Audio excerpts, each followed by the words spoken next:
ketemu lagi kita di channel yang belum dibayar di rumah gratis bayar subscribe. Begini Bung, aku sedang tertarik Ya.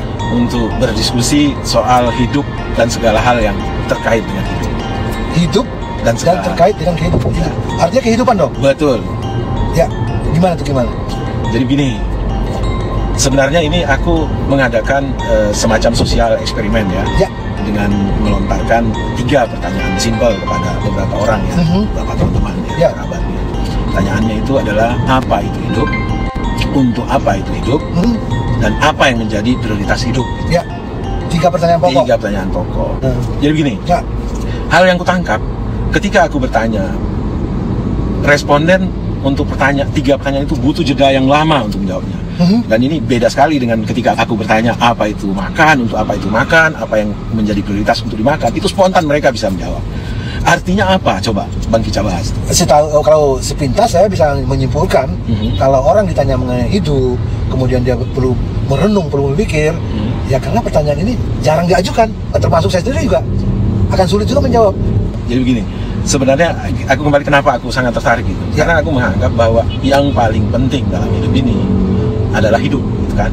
Bagaimana mungkin kita tidak tahu mendeskripsikan apa itu yang paling penting itu, kemana yang penting itu mau dibawa dan untuk apa, gitu ya? Ya. Jadi menurut aku gini, sebenarnya hidup ini kan sekarang sedang berlangsung, saat ini kita hidup, betul. Ya kan? Analoginya kita ini naik mobil, oke? Tadi kita keluar dari rumah, apa yang terjadi kalau kita naik mobil dan kita nggak tahu arah? Bung Jela langsung tidak mau. Kira-kira apa? Ya? Nyasar apa enggak? Oh iya pasti. Penuh kebingungan apa enggak? Pasti akan nyasar kemana-mana dan tidak ada tujuan yang akan dicapai. Nah ini soal hidup Bang Jela. Soal hidup Bang Jela. Soal kendaraan aja kita menuju satu tempat yang kita nggak tahu, kita udah di jalan, itu aja kita kebingungan luar biasa. Bagaimana dengan soal hidup? Berarti kita sedang menunggangi kehidupan ini. Kita anggaplah kehidupan ini kendaraan. Betul. Yang harus kita arahkan menuju kemana. Kemudian untuk menuju kemana itu kan kita butuh yang namanya tenaga atau energi atau bahan bakar kan. Betul. Gitu. Nah ini kira-kira bahan bakarnya apa nih kita dalam kehidupan ini? Jadi begini, menurut aku gini lah, kehidupan itu ya adalah kendaraan biologis yang dianugerahkan kepada kita. Betul. Dengan bahan bakar usia. Oke? Ya. Tentu akan sangat tidak rasional, tidak waras kalau kita nggak tahu kendaraan ini kita mau arahkan kemana. Ya kan? Betul. Nah, adalah suatu kebodohan atau suatu kesia-siaan kalau kita menjalaninya tanpa arah yang jelas. Ya. Betul? Nah, sekarang bagaimana itu supaya arahnya jelas?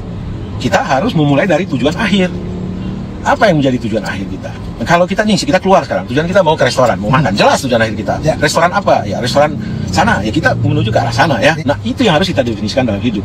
Tapi dalam banyak hal, dari responden, meskipun dia butuh jeda, tapi dia mengeluarkan jawaban, itu sifatnya sangat abstrak. Ya, aku ingin sukses. Tujuannya ingin sukses. Aku ingin bahagia.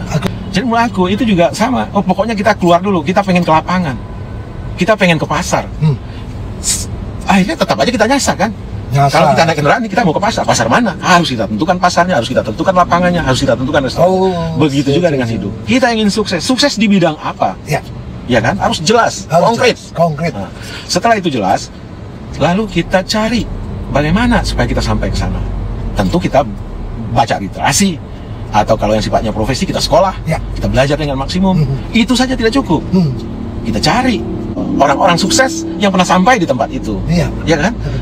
Kita baca biografinya kalau dia udah punya buku, atau kita datangin, kita minta petunjuk, kita minta nasihat segala macam. Gimana menurut Bang Jela? Oh, bagus sekali kalau begitu ya. Artinya kita tidak bisa menjalankan hidup ini dengan learning by doing ya.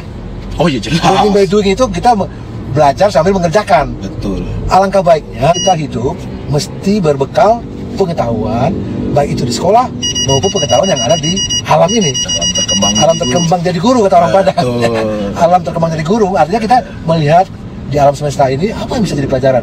Tapi itu kan butuh waktu kita. Nah, mungkin itulah tadi yang perlunya sekolah, perlunya kita mempelajari riwayat-riwayat orang sukses. Betul. Kemudian supaya untuk menghindari terjadinya kehidupan yang sifatnya trial and error atau mencoba-coba dan salah. Gimana, setuju Bang? Setuju sekali. Jadi artinya ya kita analogikan hidup itu berkendara, hal pertama yang harus kita lakukan adalah menentukan tempat tujuan. Ya, kemana kendaraan hidup ini kita mau bawa. Betul. Tempat tujuan itu harus sekonkret mungkin, tidak abstrak. Kita ingin kaya dari mana? Berdagang atau apa? Kita ingin menjadi orang terkenal. Terkenal seperti apa? Mau jadi politisi, artis, atau apa? Kita ingin menjadi ilmuwan atau profesi apa? Jelas. Yang kedua, petakan jalan menuju ke sana. Artinya petakan jalan menuju ke sana itu, kalau sifatnya profesi harus melalui pendidikan formal, kita ikuti dan kita belajar secara maksimum. Itu saja tidak cukup. Kita juga berguru kepada orang-orang yang pernah sampai di tempat yang kita tuju, ya kan? Saya setuju sekali. Dan nomor 3, kita harus evaluasi secara terus-menerus langkah-langkah kita ini. Karena apa? Meskipun kita punya literasi, meskipun kita telah bertanya kepada orang yang pernah sampai di tempat itu, yang namanya alam ini kan sifatnya tidak tetap, tidak konstan, tetap ada variabel-variabel baru, dan kita butuh penyesuaian-penyesuaian untuk akselerasinya supaya cepat. Oke, berarti ada kaji ulang ya, kaji ulang lagi apa yang sudah kita kerjakan. Ya, kalau dulu itu ibaratnya orang-orang zaman dahulu ya tuh, yang misalnya dia menggergaji satu pohon di hutan ya, kalau dia terus-terus menggergaji kan, itu lama-lama kan gergajinya tumpul. Betul.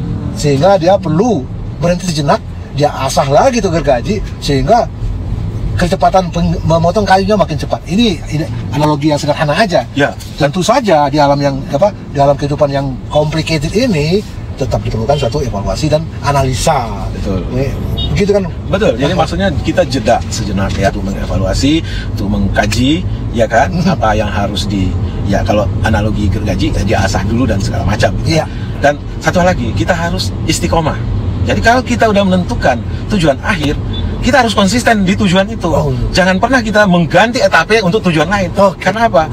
Durasi bahan bakar kita sangat terbatas. Ya kan? Sangat terbatas. Untuk satu tujuan saja belum tentu kita sampai.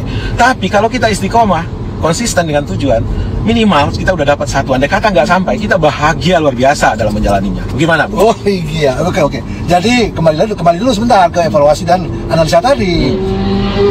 Kalau memang kenyataannya yang kita jalanin sudah mentok, sudah buntu, ya tentu kita harus move on, harus mencari jalur alternatif, kan begitu. Artinya jalan boleh berubah karena keadaan, tapi tujuan harus tetap sama, kan gitu ya. Betul. Terus ada lagi nih yang bilang bahwa hidup itu seperti orang berjudi. Gimana itu, Bang? Jelas? Bisa nggak dijelaskan apa maksudnya? Nah, ini kembali lagi analogi lagi ya, bukan? Boleh lah bilang analogi juga. Kita tahu kan perjudian itu sedang bertaruh di suatu tempat. Nah, ini kita sekarang ini dalam kehidupan ini ya sama dengan itu, bahwa kita sedang bertarung atau bertaruh di dalam perjalanan hidup ini dengan modal kita, taruhan kita, semuanya. Apa yang ada di kita, aset kita, kemampuan kita, kita taruhkan di meja itu. Tentu saja karena ini sifatnya pertaruhan, kita tentu mengharapkan suatu kemenangan. Menurut aku ya, memang hidup ini pertaruhan, harta, jabatan, nama besar, harga diri, ya kan, anak. Menurut aku di antara komponen aset tadi, komponen-komponen taruhan tadi, taruhan yang paling besar itu harganya, nilainya adalah anak-anak. Ya, anak-anak generasi berikutnya kita.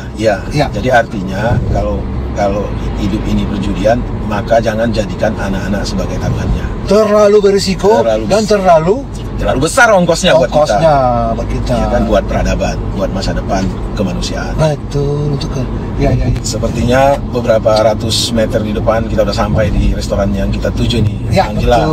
Dan kita berharap juga untuk hidup yang memang susah dikonkretkan, kita juga bisa, atau semua pihak bisa sampai di tempat yang menjadi impiannya.